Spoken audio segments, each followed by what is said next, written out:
Un scrutin qui se déroule selon les axes traditionnels. Tout d'abord, les opérations de vote, de 8h à 19h. À 19h, heure de fermeture, votent encore les électeurs au sein du bureau de vote, les électeurs à l'extérieur, la file d'attente étant bornée par un policier. Donc ça, c'est la première séquence. Donc, par suite, à la clôture du scrutin, les opérations dépouillement des votes commencent. Le point important est que la séance est publique, donc il y a un peu de discipline de la part des électeurs qui peuvent surveiller, observer. Les opérations de vote étant achevées, les opérations de dépouillement étant achevées, il y a le comptage.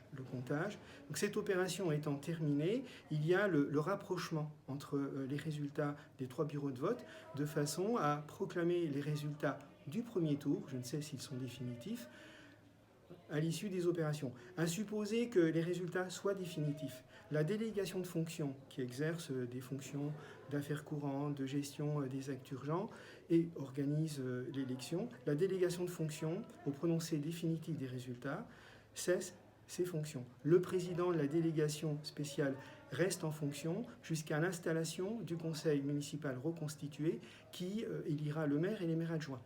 Je précise bien s'il s'agit des résultats définitifs. Par rapport aux procurations, aujourd'hui, justement, donc c'était la cause de l'annulation des élections l'année dernière.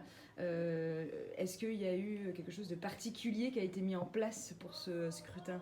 Nécessairement, pour gagner en objectivité, il a été mis en évidence qu'une procuration dite irrégulière, selon la jurisprudence du Conseil d'État, n'empêche pas l'électeur de signer.